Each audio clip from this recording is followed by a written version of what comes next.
record.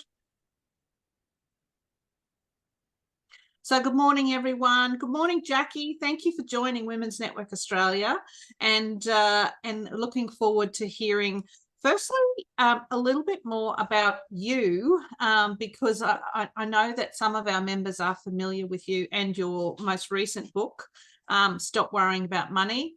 But I think it'd be great to just share a bit of backstory about you, how you got to where you are and why you chose to write that book.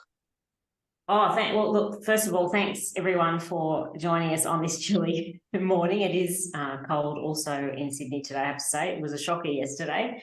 And I see snow falling in the southern tablelands, which has made everyone very excited, and there's posts galore about it. So anyway, it's lovely. I always love the first snow that comes in the season.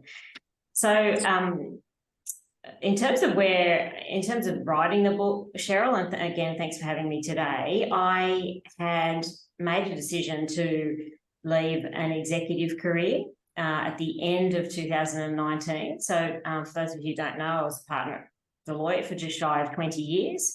So I've been in the Big Four for about 30 years, and it was a really big decision to leave. And I was leaving at the time because of some leadership decisions and changes that I weren't aligned with how I thought the business was going. And it's a big call after 20 years, because it's amazing the sort of road that you go through in your career, but actually it got to a point where it didn't seem like it was going to be a good place to stay. Interestingly, that CEO has now left, and it's amazing how the place has changed. I'd been through plenty of CEOs in my tenure, but this one was just a bit hard anyway. So when I came out of that, I'd set up an accounting firm with my husband, and then we had decided to, I had a restraint on me, so I couldn't actually join the practice immediately. And so then I wanted to meet up. I had a coach who was an old colleague of mine, and I thought it'd be great just to have a chat with her about, you know, what my career was going to look like. And so I'd met her about 20 years ago, and look, it was a great opportunity because I was thinking, what does the next 10 years look like? Leaving Deloitte, I thought I was going to be there for... I didn't get that. Sorry, could you try again? 65. Siri wants to join in today. Sorry. Yeah, so anyway, I had the opportunity to meet with my coach. Her name was Vashti Whitfield, and I was working through sort of developing how I was going to continue my career. And she... we sort of talked about the idea of writing a book, and I said, oh, I don't want to sound like a cliche, but actually I think I've got a book in me, and I've got all this incredible wisdom about money. And so I sort of left a session with her and said, I'm going to write a book. And like any typical type A person, I really threw myself in quite heavily. I had clients in my network who'd written books before, so I was sort of reaching out to everybody, so understanding what being an author was like. And so then that began the journey. I think I started writing the book at around about December 2021. And so it's obviously only just been on the shelves for a week now, so it's quite incredible how long the journey is actually. And that certainly was a bit of a surprise for me. I'll never forget when I finally secured a publishing deal. And I thought, oh my goodness, this is a lot longer than I thought. So, but I think that's really good, because it takes time, obviously, to develop your ideas. I had a great book coach as well. So for any budding authors out there, throughout my network, I was looking to see who can actually help me work through this process, because I found that I could write stuff relatively easily, but getting it organised was something else. And there was an incredible lady by the name of Kelly Irving who's based in Victoria, actually, and she runs this expert author academy. It was, again, just an incredible experience. A lot of people who've written books, who want to write more books, who are essentially joining that network. But she was just incredible to help me get my ideas organised on a page and help me prepare a pitch for an author, for a publisher. Fantastic, Jacqui. Yeah. Great insights, because it is a big deal. It's a really big deal, you know, to get a book together. For those of you who haven't seen it, we will be featuring it. That's a blurry picture, but it's called It's called Stop Worrying Yeah. About Money. There you are. Yeah. Look, complete with the tabs in it. I know. That's because she wrote it so long ago. She's had to go back and put tabs in to remember what she said. No. Important things. No, so congratulations on that. And it's published by Wiley. So we obviously will provide the links on our book club resources page on our website. It is called Stop Worrying About Money, Jacqui. When you transitioned out of Deloitte, did you worry about money? Did you worry about the next stage? Yes. And do you still worry about money? So writing a book titled Stop Worrying About Money is definitely from a place of somebody who has worried about money. So definitely coming at it from someone with experience about worrying about money. Probably the most significant thing that happened to me in my life was when I got divorced when I was about just shy of 40. And I had been a breadwinner in my marriage. I had, as my parents will say, had the first cent I earned still in the bank. But when I got divorced, having 3 young children with a great career in front of me, I basically came out of that with nothing. So it was a bit unfortunate. My first husband had a lot of mental health issues, and it made it very difficult. Or when you go through the family court, it was pretty ugly, terribly acrimonious, and wouldn't wish it upon anybody. So that was a pretty significant milestone in my life, where I was kind of cruising along like a typical executive, you know, flying around the country. I had a big mortgage. I did have a nice car then, but I had 3 kids going through private school. So that was a really important point in time for me, because I think I also realised at that point that money is kind of important, but like it can come and go too. And it wasn't like I'd put it into bad investments apart from a long marriage, which was probably 17 years or something by that stage. So just the cost, I guess, of taking on a family. And in the end, I had to raise my 3 children myself financially as well. So there's quite a backstory to that. So that was a big call. But look, one of the things and so what I did was slowly work out how to rebuild from there. And so I think being a single mum for a period of time, I had to rent for the first time in my life. So lots of different things that I hadn't had to do. You know, in a way, I felt like I lived quite a privileged life. I've moved out of home into an apartment with my first husband, you know, had grown my wealth from there, and then at 40 kind of back to scratch again. And I have really rebuilt that quite successfully since, and I remarried. Now we have 5 sons together in a blended family, with all the financial responsibility. So I didn't just take on my own 3, I took on another 2 sons. But one of the things I did, for example, when I was contemplating leaving my executive career, I wanted to ensure that I could provide the education for my kids, so that sort of nothing got in the way of that. So I could still put food on the table and send my kids to school. Whatever else happened, I wasn't so worried about. So in the process of leading up to exiting that executive career, I actually set money aside for school fees.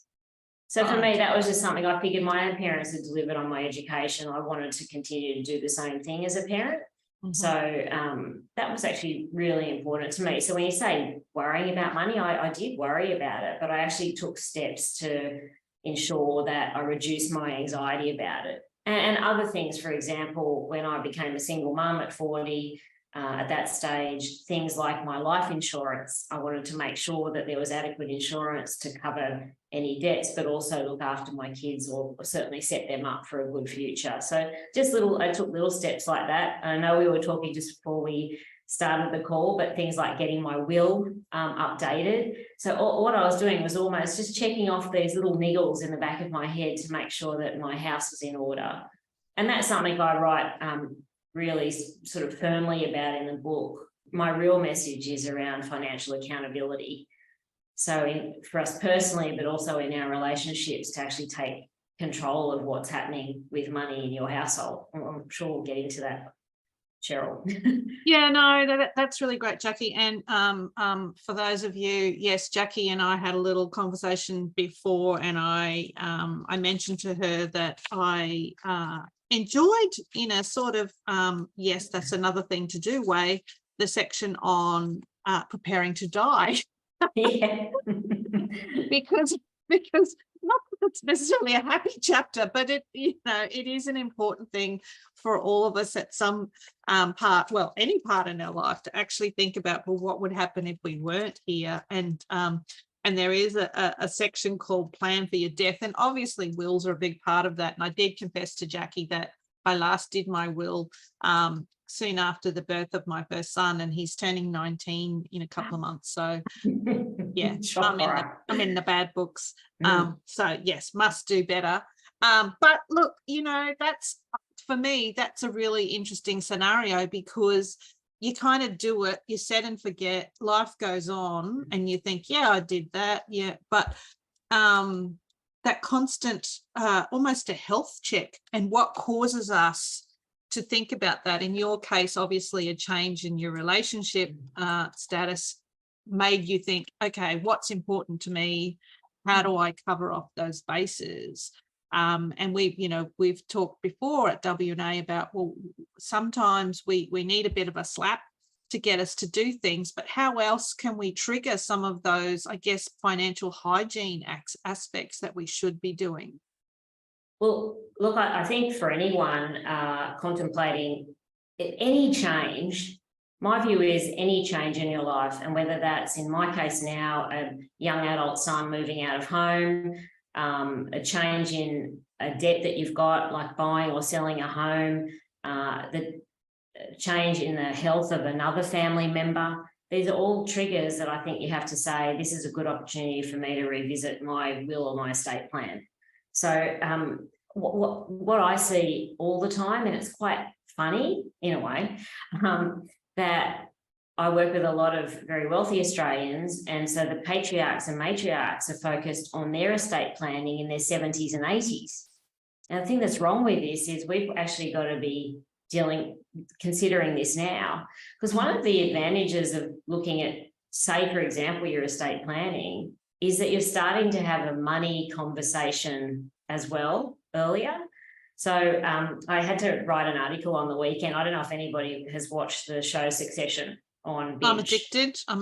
It's a great show. It's a great case study in what not to do. Yep.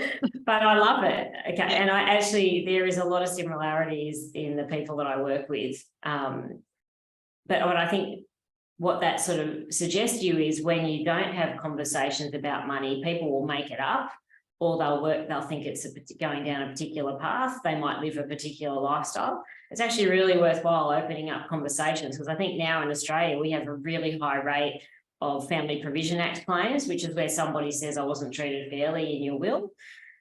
So to have a conversation now, if you think it's going to be a problem, you might not even realise that somebody thinks they're entitled to something from your will, but actually having a conversation to let them know now what they're going to get might actually be really helpful, and avoid a problem down the track in the context of somebody making a claim. It's actually so common now, it's frightening, the number of cases that are being run around Australia. The lights are out, but there's still someone home here. Yeah, I'm here.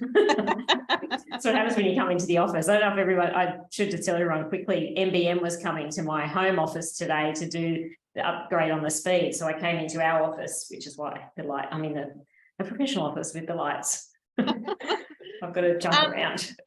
I'm like you. I'm reading a lot out of watching Succession and the Roy family. That is the debacle that is the Roy family. But let's just scale it back a bit in terms of our individual mindset, particularly as women and as business women, around money, because it isn't a topic. We don't tend to sit around and go, how's your wealth going? It's not really a topic, I think, that a lot of us either talk about, feel comfortable about, but yet it's probably the thing we most worry about in some ways. Not so much the money, but what all of those associated issues around financial independence, choices, decisions. So can you just kind of step it back in terms of how do we go about having that conversation with ourselves, firstly, around what we think about money and what we want to prioritize? Well, I guess the first thing I'd ask everyone is do you take care of the finances in your home? Mm. And if you don't, my warning to you is that your financial literacy is taking a slow decline or a nosedive potentially. So one of the things about actually being responsible for the finances in your home is that you know what things cost. You know what money's going out, you know what money's coming in. I think the problem that we have, which is really common again in relationships, that somebody has their eye on the finances and somebody says, okay, you do that, I'll do this over here. And that's okay until something goes wrong. And so I think one of the things we've all got to think about is the discipline it takes to be across the finances. And if you're running your own business, it's exactly the same thing. You could be more focused on your own business and less focused on the home or the cost of running your home. But really, I open the book by talking about knowing you'll open the front door costs at home. So if everyone can quote back to me what it costs to run their home, which is insurance, rates, rental, mortgage payments, your Netflix subscriptions, all those things, then you've got a really good base level or sort of starting point. Because I think very quickly what happens to everyone is they fall into this trap of expense creep. So naturally, if a little bit more money turns up in your bank account, you spend a little bit more. I liken it to buying a slightly more expensive bottle of wine. Before you know it, you've gone from the $12 special to a $50 or even a $70 bottle of wine because you can. The difference is the gap between, I guess, what might be being set aside for savings or investment is getting smaller and smaller, or actually not there at all. And you start to feel the pressure like people are now with an increased cost of living and, say, a mortgage or rent increase that you're thinking, oh, doesn't make it hot. Why is this making such a big difference? And that's because over a period of time, your expenses have crept up. There's obviously, yes, cost of living. Like one of the things I've certainly noticed this year, aside from mortgage rates, is every subscription I've got's gone up. And so if it's $19.99 a month or $7.99, it's now, it's gone up $2. Everything's gone up $2, $5. The telephones have gone up, you name it. So it starts to create a pretty heavy baseline of costs for everyone running their homes or their lives, and it puts pressure on you. It might put pressure on you to show up to a job that you don't love. Mm-hmm. And that's where we also feel a little bit locked in. And that's obviously this financial well-being piece is quite significant, I think, for people in the workplace.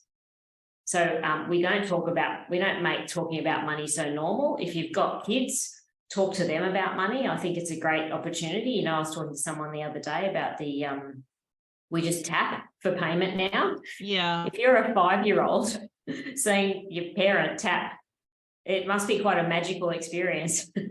But I think there's a couple of steps missing, which is actually when you go off to work, explaining that you're going to work to put money on that little thing or that phone so that you can tap and pay for things. There's sort of got to be this acknowledgement of the in and the out rather than just the tapping experience. Yeah, that's a really interesting thing. I heard a discussion on the radio the other day about the return of cash and the sense that when you have cash, you literally are giving something that away. There is a real transaction in that it's in my wallet and now it's not in my wallet, compared to if it's a tap, whether it be a phone or a credit card.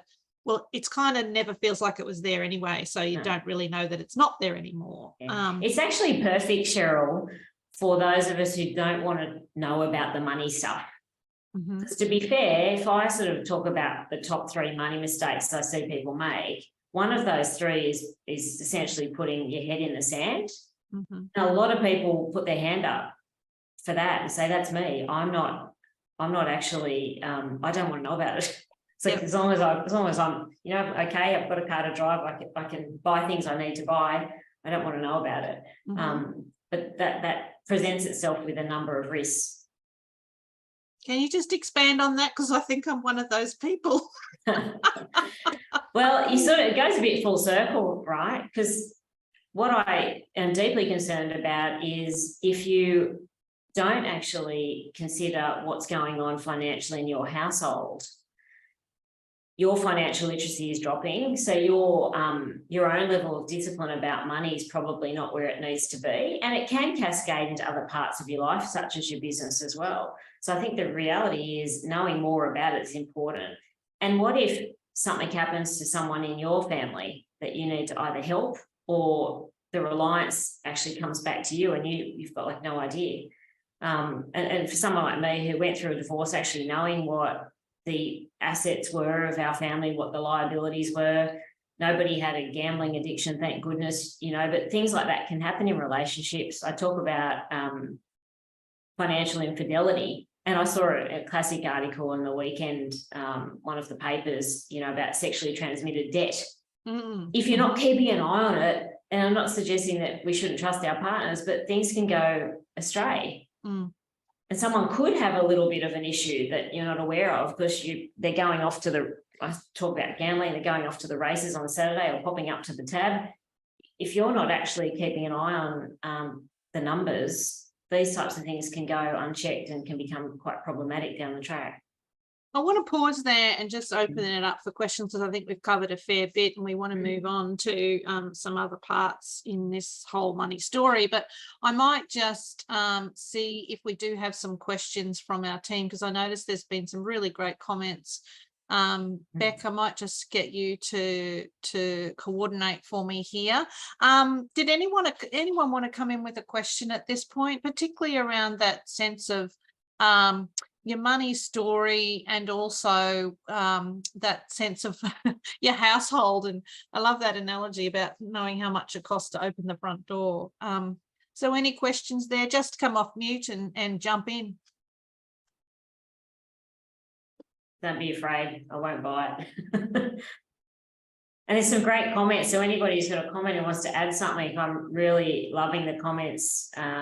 Chris Knight, love it. The finance and health checks. I'm really, you know, underpinning all of this is a level of financial well-being I'd like to see a lot more Australians have.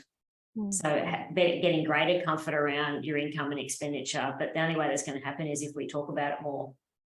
I think interestingly, Jackie, those comments around cash seem to be very common. You know, just go to the machine and get more, or ask the guy at the grocery shop, he'll give you cash. You know, that sense of you know, kids see things, they learn things, they go, that's where the money comes from. So interesting. And on that, Beck, I think it's an issue now, but I think it's going to be a real issue for young people in future, because as you say, Jackie, kids growing up now, they don't know actually what money is. It's what comes through on your phone. If you've got a phone, you've got money. If you've got one of those little plastic cards, you've got money. So how that whole relationship with money at that point is actually going to work is, I think, a real challenge for the future. And look, probably one of my favourite chapters in the book is the kids and money chapter. And I start with really the toddler and work right through to young adult. But with the toddler, I think, you know, you think of that if you've seen a tantrum from, say, a 2-year-old, that's the kind of what happens in succession down the track when they don't get their own way, right? So ideally, when you're in the supermarket, even with the 5-year-old, and you're making a decision about, let's say, which plain flour to buy, to actually for yourself take notice of what's on the shelf and the prices. And if you've got one of your kids with you, show them the pricing, the decision you're making about the item you're picking up. So whether you're buying the no-name brand or the home brand, you know, talk them through why you're buying one versus the other, so that they actually follow the process from the shelf right through to the checkout, through to the tapping of the card. And then keep acknowledging that the only way that money's on that card is because when you're not at home on whatever days, or you don't pick them up from school, whatever it is because you're refilling the tap. I think there's another opportunity as well. I'm all a big fan of having my kids work for other people. So I'm not a big fan of pocket money at all. In fact, when you've got 5 kids, we have this kind of running joke. My husband's grandfather was a great farmer, and he used to say, when you have 1 dog, you have a dog. When you have 2 dogs, you have half a dog. When you have 3 dogs, you have no dog. And I'm not suggesting our sons are dogs, but when in our house anything is like, well, why didn't he hasn't done it? Why do I have to do it? It doesn't matter what it is. Like, to get them to clean up after dinner, it's like, it's such a battle. It's quite entertaining, but it is a battle as well. You just got to be quiet when they go through the banter. But anyway, what I love is someone else being the boss of my kids when it comes to work. But when they're younger, I think incentivizing them to save their money for something. I think when you're young, money burns a real hole in your pocket. So if you earn it, you want to spend it straight away. And I think we've probably all been there. When you get your first cash, you just want to be having that financial independence is quite empowering. So you want to do something with it. But I think with younger kids, then I look at, for example, the match it principle, which is if you save X dollars, I will double it. Yeah, it's never going to be more than $500 with kids. It just won't happen. But when they're looking at things like buying a new Xbox or a new piece of sporting equipment, whatever they're into, you can actually work with them to create savings goals. And I do think any financial goal is great for everyone here, but I think it's equally as important for kids as well. So you can sort of help them to put off that need to spend immediately by encouraging them to focus on, say, a bigger financial goal where you also contribute. I just think it's a really important lesson for kids. Yeah, and I think it's probably another chapter in the parenting handbook that we kind of have to factor it in, because it used to be picked up automatically because you would see it happening. You know, I remember I used to, as a young person, go to with my grandmother to the post office, and she'd pay off at the post office and get a stamp in a little card, and that was, I think it was towards the rates. You know, each week she'd go and she'd pay like, you know, $1, and it could be a really big, I like the stamps, but the really great stamp in the book. But that was the sense of, yeah, putting a bit away and eating away at things. Now, even if you do the right thing and it's coming out of a bank account, or you're paying things through a sort of direct debit type arrangement, our children aren't seeing that. And if we're not talking about it, how do they know that that's a good money practice to get into? Well, this is right. And I do also talk a lot about your money story. So, you know, the bit about where you've come from, what type of structure, what was it like at home when you were growing up? Now, I'd imagine most people, money wasn't talked about, but were your parents spendthrifts? Were they savers? Like, what type of behaviour did you see around money at home? So it's not necessarily the cash per se, but it might be if a new TV turned up, or if you were still relying on the 1980s black and white version, whatever it is, these things all influence how we go about money as well. But I think it's really important to think what's influenced you in the context of money and what is going to change for you. Because one of the other traps, I think, is people now with the buy now, pay later schemes as well. It's just really easy to get what you want. Yeah. It's really easy. The problem with all this is there's a horizon on it, a debt horizon. And when you get to that point, because you're so used to spending money, you might not actually be able to deal with that when it arrives. We don't want young adults in Australia buying into those things either. You don't need to have the latest TV, the latest couch, whatever it might be, or car. Because one of the other great mistakes that people make, I talk about, is wearing and driving their money, which is, you know, always having the latest gear on, whatever it might be, driving the latest car. I used to work with a lot of young professionals. And look, to be honest, with younger kids, sometimes having the car is because that's within reach, because they can't reach the bigger goal, which is, say, owning property. So they buy the car. It's still premature in a way. You need transport, but do you need the latest car and to be hocking all of your income on these mega lease payments? Well, something to think about. But again, helping young adults set financial goals, I think, is equally important. I think that's a really interesting point you raised, because, you know, we hear so much about young people, they can't get into the home buyer market. It's just beyond their reach, et cetera, et cetera. But is that in some ways a bit of a sort of a give up mentality? You know, I don't know that it was any easier for our parents or grandparents to get into the home buyers market either, but they did without, they did actually say, if that's important, yeah, we'll take time. We won't buy the latest car. In fact, we won't have a car at all.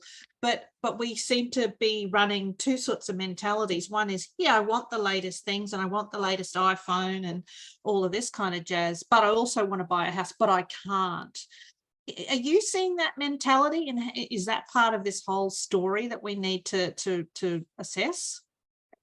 Look, I think we've got to take a good look at ourselves, because I think our lifestyles are reflecting on the kids. So if you make it look easy, but you spend money quickly, they just assume that they should continue doing things that way. I see young kids buying property. I do see kids saving, but they're making reasonable sacrifices from a pretty young age. So they might not be hitting the pubs on Friday and Saturday night. And because, for example, now, when I was a kid, no one had cocktails. This is just a silly example. Whereas now my kids, they all drink, like they go out and have cocktails. I mean, you don't get one for less than $25. Yep. When I was younger, it was passion pop. 5 drinks for $10, something terrible like that. So things have shifted like that, but I guess it's so easy now to spend. You can't go any. I had one son who turned like his Instagram account off for a while because he just didn't want to be faced with so many potential buying decisions during a period of time in his life when he's trying to save to go overseas. Yep. So, yeah, I think that people can save the money, but they have to make some reasonable sacrifices that might be going against the grain a bit from their peer group. Yes. Yeah. So if everyone's going overseas and you're trying to save for a house deposit, it might not work. If everybody's buying, like, the latest car or a good little, good car, same thing, you might not be able to be safe for the house deposit. Chris asked the question, is credit too easily available? And I think credit, both in terms of, yes, interest-free periods and debt, but as you say, the sort of afterpay, buy now, pay later, which really is credit. Are we at a point where we've hit saturation in those things being available? And what's the comeback? What's the return? Well, perhaps what's easily available is that type of credit. So easy credit, like the $1,000 to $5,000 amounts, I think is easy credit. I think home mortgages are not that easy to get anymore. And I think the overwhelming problem we've got today is that a lot of mortgages that were taken out in the last 2 years are only stress tested to a certain percentage. So a lot of people are starting to really feel the pinch now. And I don't think that no one would argue that debt's easy to come by with the banks, but the smaller amounts of debt and the buy now pay laters are easier to obtain. And typically when they're looking at a salary employee, that's like money in the bank for those guys. They can garnish you if the money's not being paid. They can do all sorts of tricks to get their money back. So I think there's easy credit, and then there are some things that aren't that easy to get anymore if you don't have the right level of income. There's a really important section in your book, and that is an area of real worry in relation to your financial situation, but it's also about relationships and trauma and financial abuse, money abuse, which I think we've talked about at WNA quite a lot, particularly women in their 50s who find themselves in a situation where their financial situation or relationship suddenly changes, and that's why we are working a lot with organisations involved in helping homeless women, because a lot of those women are women from corporate backgrounds. I know, and it's not funny. Why do I open sentences with the funny thing? Interestingly, a lot of the cases I read of women who suffered financial abuse were smart, articulate women whose confidence had slowly been eroded in a relationship where little things had been taken away from them that all seemed okay at a point in time.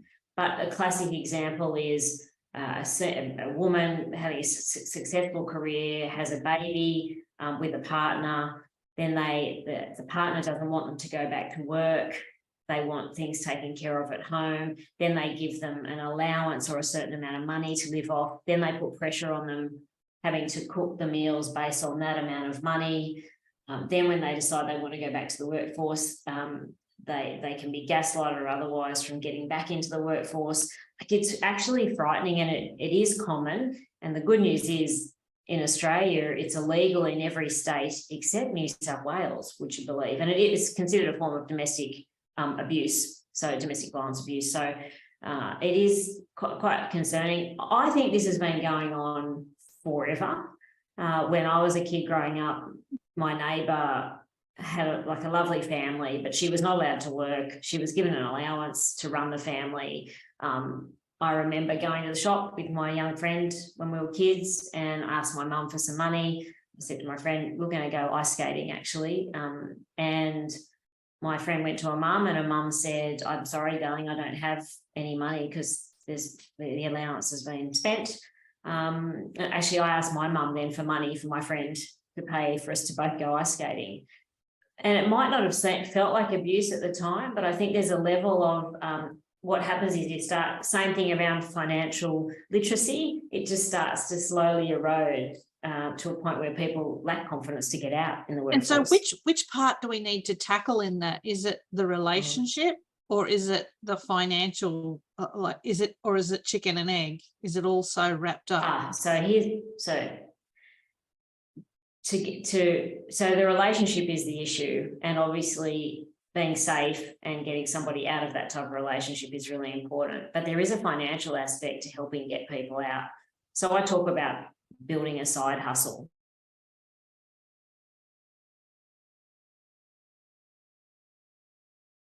You're at home and you're in this situation, get access to anything and everything you can that's financially related, copy it, and then give it to somebody that you trust, someone out of the home. Set up a different email account, send things there, whatever.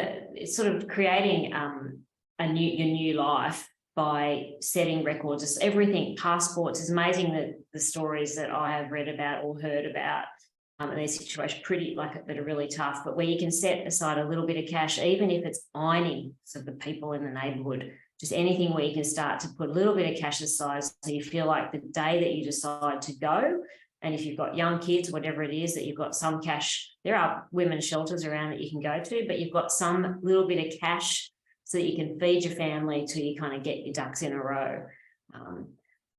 But honestly, I've just got spoken to about a friend recently who's in this situation, a friend of a friend, and almost that feeling where they just can't do anything. They're so controlled in their relationship. So all you can do is, I can do, or their friends can do, is guide them to try and work out how to make sure they're empowered with financial information. So ferret around, look for information, store it somewhere, but then work out how you might be able to earn some money on the side, just to give you that little feeling of independence or light at the end of the tunnel. And obviously, I'd go into counselling or whatever I had to if I was in the relationship and it was important to me. Otherwise, talk to people who can help you get out. And there are lots of organisations, I do talk about them in the book, that can actually help you get out of these domestic abusive situations. But I think the important thing is to recognise financial abuse is not okay. It is a form of domestic violence, not to be tolerated, and illegal everywhere except New South Wales. But I think it's far away from being legislated here. Yeah, that's a big topic and one that we could spend a lot of time on. And I know that the time's getting away, but I want to just focus now on how we then fold those lessons into running a business.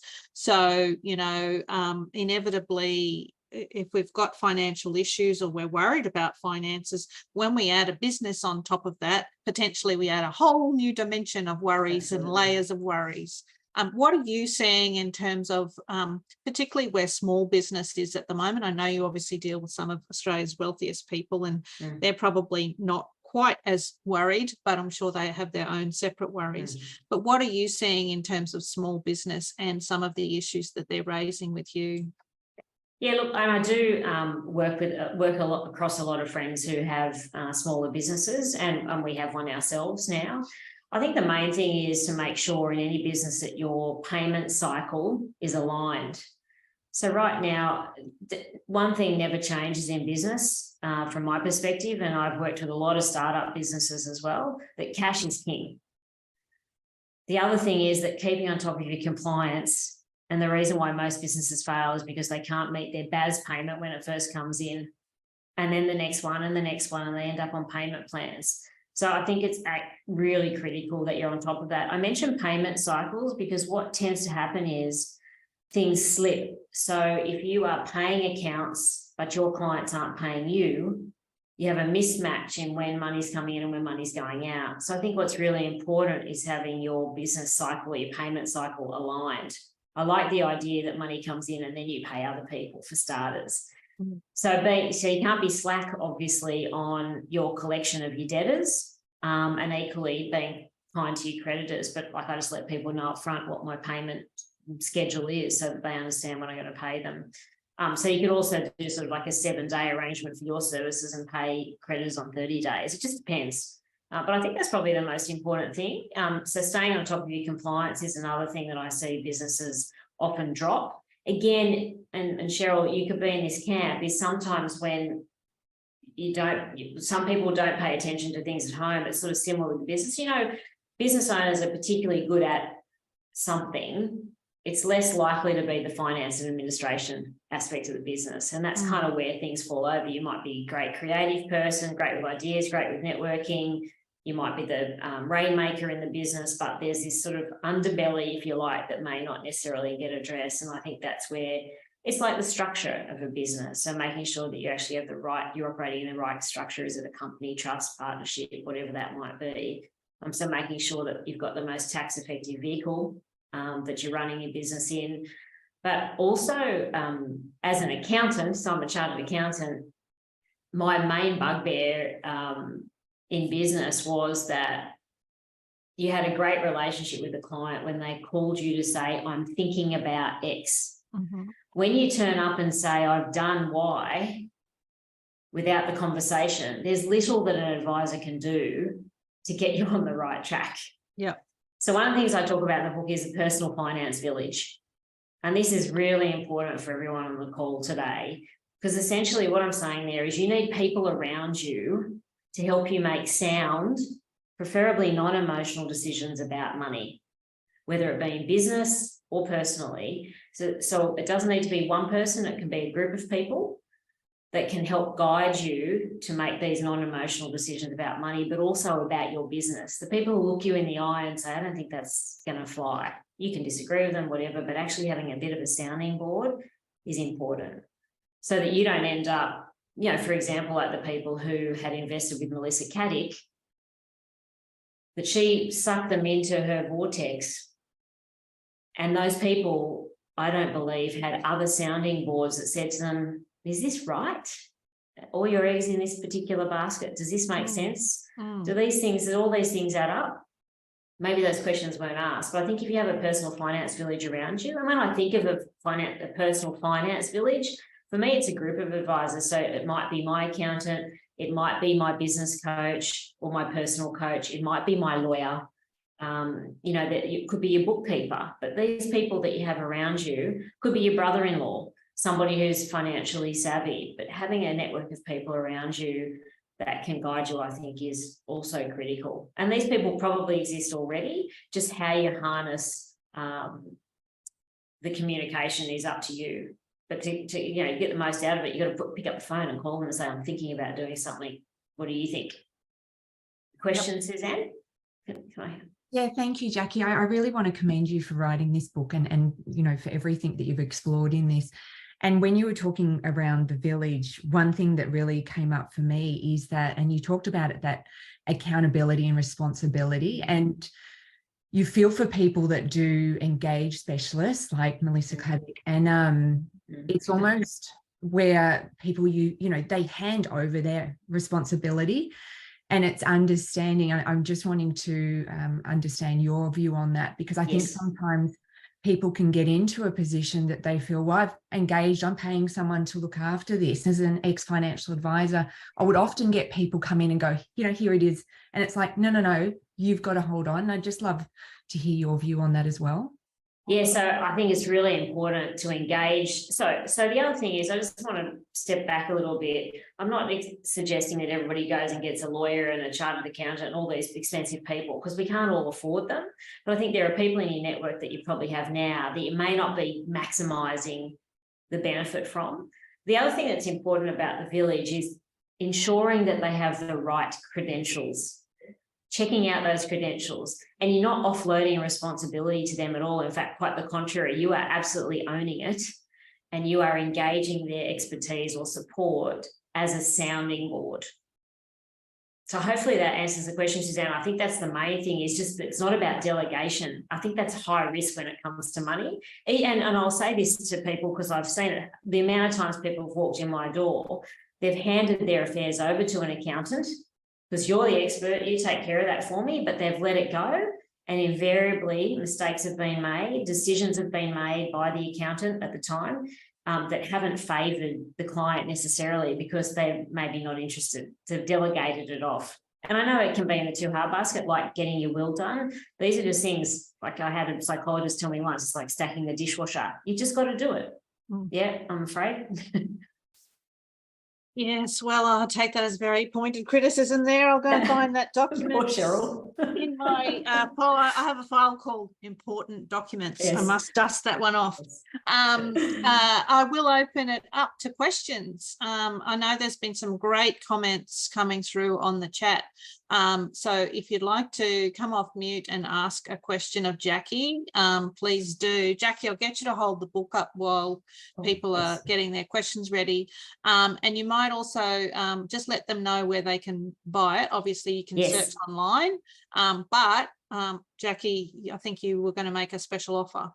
Oh, I was. So first things first, you can buy it at Amazon Booktopia online, which I believe is where most people buy their books these days. Otherwise, in all the good bookstores, as they say, but all of your big names, it'll be there. It's at the airport, it's at Demics, you name it.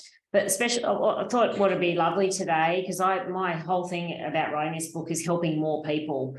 So if you buy a copy of my book, email me a copy of your receipt, and I will send you another copy that you can hopefully give to somebody that you care about, who you think could probably do with having a read. So my website, I presume, Cheryl, you put it on there, it's jacquiclarke.me.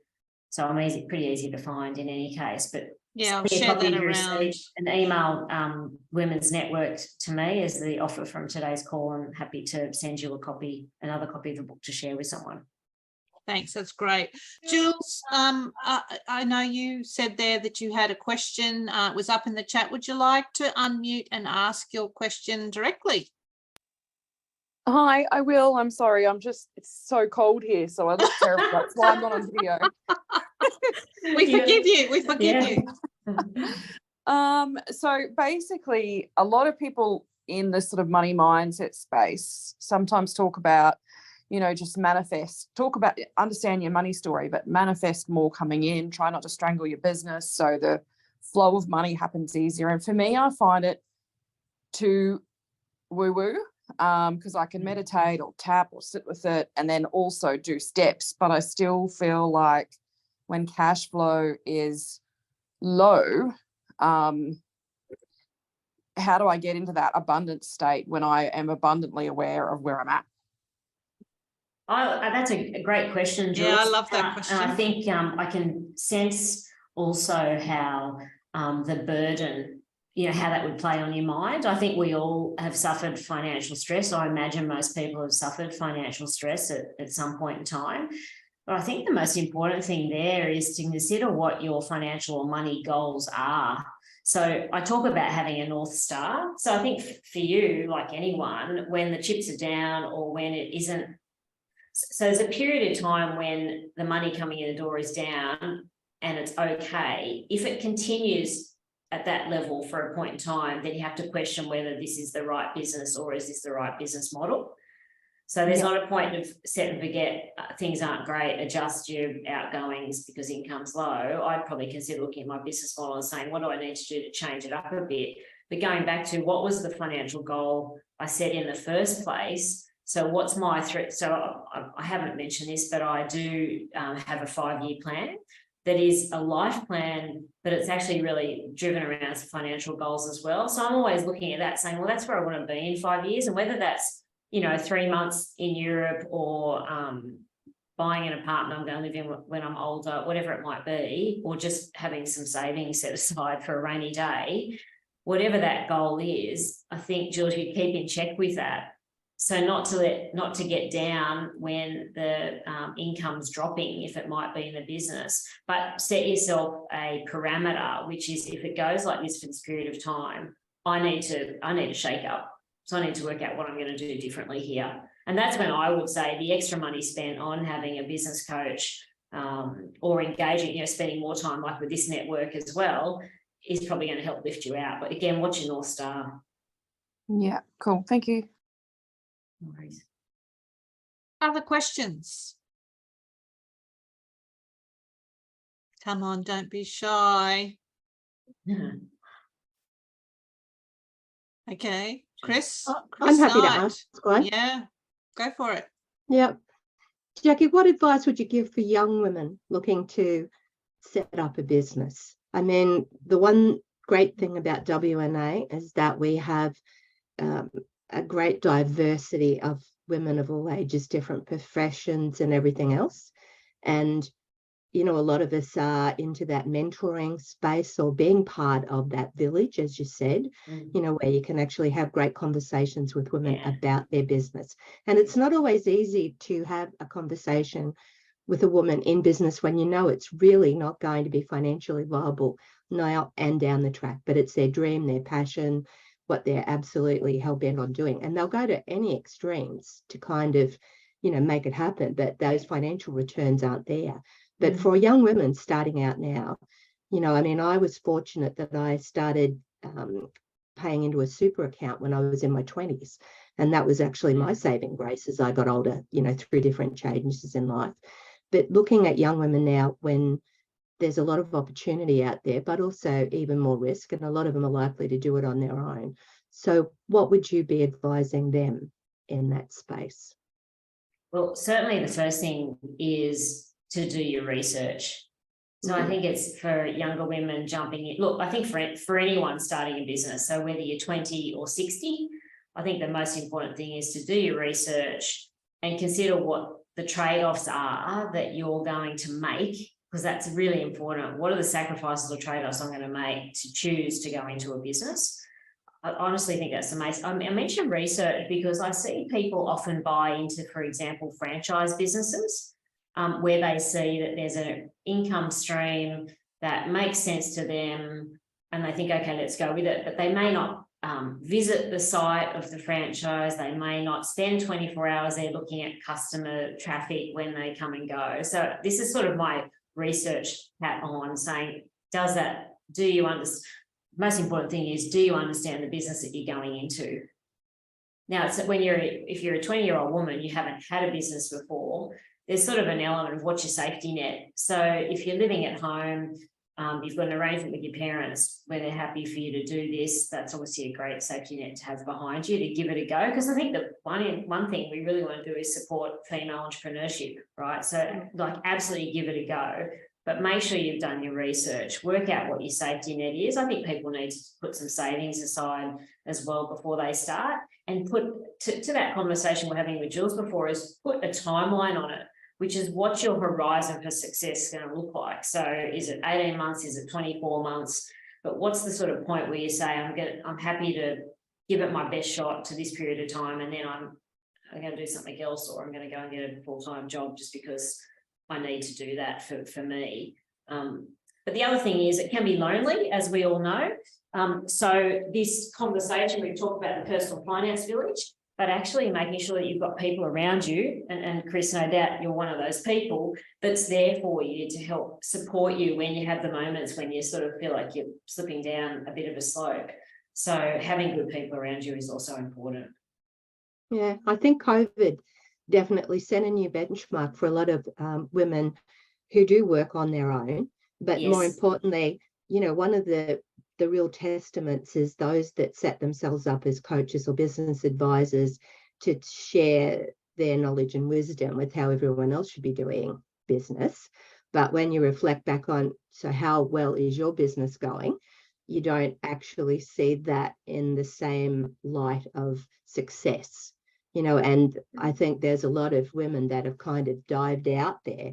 And I know it's not good to make generalized comments like this, but, you know, in this instance, and certainly what I'm saying is, you know, people want to become coaches, advisors, or share that knowledge to help everybody else, thinking that that is going to create an income stream, but it doesn't. And sometimes, you know, I know over my lifetime, you've just had to suck it up and get a job, you know, regardless of how little or how much it pays. And obviously, the closer that you can get to doing jobs that align with your values and what you absolutely love doing, there's that sense of, you know, giving back and achieving something, as much as never losing sight of the goals of where you want to be. And, you know, as a mature age woman, I can look back on the many iterations of young Chris and the things that she's done at that point in time. But you've got to do the hard yards. You know, I think that was it. You know, it's like you've got to have a plan. You know, like, I love what you've actually been sharing. I take my hat off to you in just your own personal journey, you know, because those backstories of women who've had lifestyle changes where marriages break down, they've still got kids, mortgages and everything else. Like, I just can't imagine, you know, the trauma, the resilience, the kind of times that you would have felt absolutely overwhelmed with all of it, you know. But here you are sharing, and that's what I love about WNA. This is a safe place that you can share those things and just create so much admiration and respect and support for women who do. So well done you, Jacqui. Oh, thanks, Chris. That's lovely. And you're so right. Like, I think you go through periods in your life where you feel incredibly alone. And there's no doubt that someone of my age has had a share of trauma in their lives, and resilience is a key factor in all of us, really. You've got to get up, you know, get up, show up, dress up every day. There's no question that that's the secret to my success as well. Is just, you know, every day I saw as a new day, regardless of the shit I was dealing with. But yeah, I mean, we can all get there. No question, but I think having support like this network is just second to none. Thanks all. I wanted to, we've actually run out of time. Jacqui, I wanted to cheat though, and just put one of the questions you actually ask in the book. I thought I'd be cheeky and throw it at you. And that is, what are the next 3 steps to starting your worry-free business journey? If you answered that, what would those 3 steps be? Well, I would look at my 3-year plan for the business. That would be my first thing. So like a shorter time frame, and then in the next 18 months, I'd decide what were the financial goals that I would like to achieve. And the third thing, which would be tied to that, is there a new product or service that I'm going to be offering the market that will help drive revenue for that period of time? Awesome. There you go. That's again more homework for me. Can you send those back to me? Yeah, absolutely. That's great. Look, I think this has been a really great discussion at many levels, personal level, in terms of business, even those broader questions about parenting and the next generation, and how we are going to deal with some of the problems that may be emerging because of the way the financial activities we undertake has changed over the years. So thanks, Jacqui, so much for your time. Hold the book up again for those who missed it. We obviously will share a link. We'll obviously share a link in that. But look, it's a really good, easy read. But there's a lot in it. So take the opportunity to grab a copy of Jacqui's book. And as she said, share that very generous opportunity to get a bit of a 2-for-1 deal. Yes. Thank you also for those lovely comments about WNA. Yes, indeed, that is what we're here for. We have some amazing people in the network who can be part of that financial village for you, as well as your personal cheer squad. So please don't hesitate to reach out if you do have a problem that you'd like the network to help you address. Thanks, Jacqui. All the best with the book. It must be a thrill when you go to the airport and see it on the shelves and go, woohoo, that's me. I had someone message me on LinkedIn this morning as they picked it up there. I was like, how exciting. That's so cool. That is very exciting, Yeah. and well done to you for making all that hard work come to fruition. And we look forward to following your journey as well.